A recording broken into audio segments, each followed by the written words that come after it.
Meet the new Volkswagen Polo GTI. It mixes a typically upmarket Volkswagen vibe with mini Golf GTI looks and real hot hatch performance. If you've never actually owned a Volkswagen Polo GTI, you'd be very forgiven if you didn't even know they existed, because it's the Volkswagen Golf GTI and the Volkswagen Golf R that grabs all the headlines when it comes to a Volkswagen hot hatch.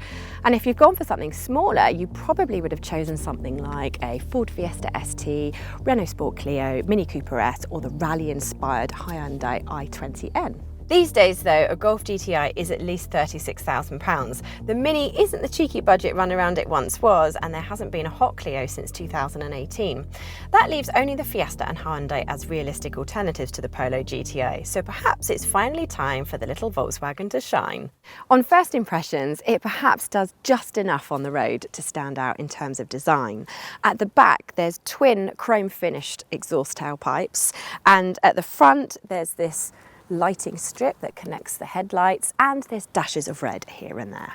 Inside, there's a reasonably sized and well-proportioned boot that's only a few litres short of the one in the Ford Fiesta. And that's combined with reasonably spacious rear seats too. The doors open fairly wide for a small hatchback, there's plenty of room for two adults in the back, and even rear-facing child seats fit in without compromising front seat space too much. Talking of up-front seat space, it's pretty comfortable here, and there's plenty of adjustment in the seat and steering wheel, although this armrest and the cup holders do feel like a bit of an afterthought.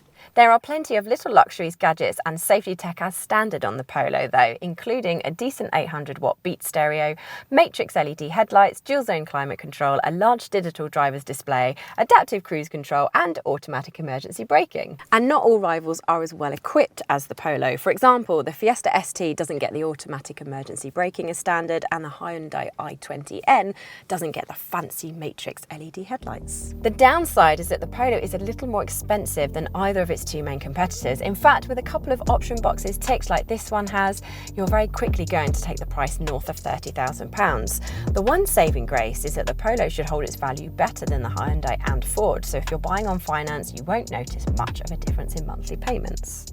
Talking of downsides, Volkswagen has developed an infuriating habit of replacing simple buttons with touch-sensitive pads. They could be found here on the steering wheel and also down here for the air conditioning controls. And they're fiddly to use, and you can accidentally knock them on or off or change the setting when you really don't want to. Fortunately, the infotainment screen isn't the latest Volkswagen unit, so it still has a volume control knob at least, and the screen itself isn't as laggy as the ones you'll find in Golfs and ID3s. It feels pretty upmarket in here too. Any hard, scratchy plastics are well hidden, and there's enough sporty touches, such as this red flash on the steering wheel and the gear selector here, and the tartan seats, just to make it feel a little bit more special than a regular Polo. So far then, the Polo GTI has proved itself to be reasonably well built, fairly well priced, and very well equipped. But what's it like on the road? Well, the Polo GTI hatchback does everyday driving very well. It's smooth, quiet, comfortable and rides well. It soaks up the lumps and bumps on town and country roads, and it handles the motorway in a very smooth fashion without any fuss. It's economical too. Drive it hard and you'll see fuel consumption below 30 miles per gallon, but cruise around a bit more sedately and you'll get around 40 miles per gallon fairly easily. But hang on, isn't a small hot hatch supposed to be about zingy handling and exciting performance? It is, and that's where the Polo falls down. Sure, it's as quick as you'd expect with 207 horsepower, meaning you can get from 0 to 62 in just 6.5 seconds. And it's got adaptive damping as standard, so you can firm up the suspension for a more sporty feeling drive. It's all very restrained, civilised, sensible even. And sensible is not a word you want to be using to describe a small hot hatch. You want it to be like an overexcited Jack Russell that's got boundless energy and barely controlled excitement. Instead, it just feels like a scaled down Golf with a little bit of extra pep.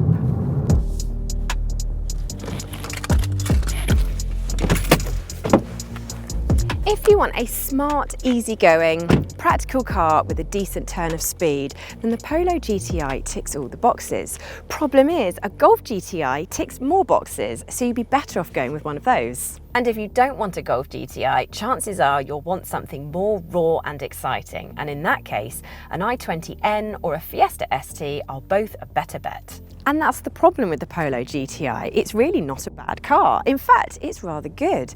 It's just not as enjoyable as any of the alternatives. But what do you think? Let us know in the comments below. And if you're thinking of buying a used car, then head to cargurus.co.uk to find top cars from top-rated dealers.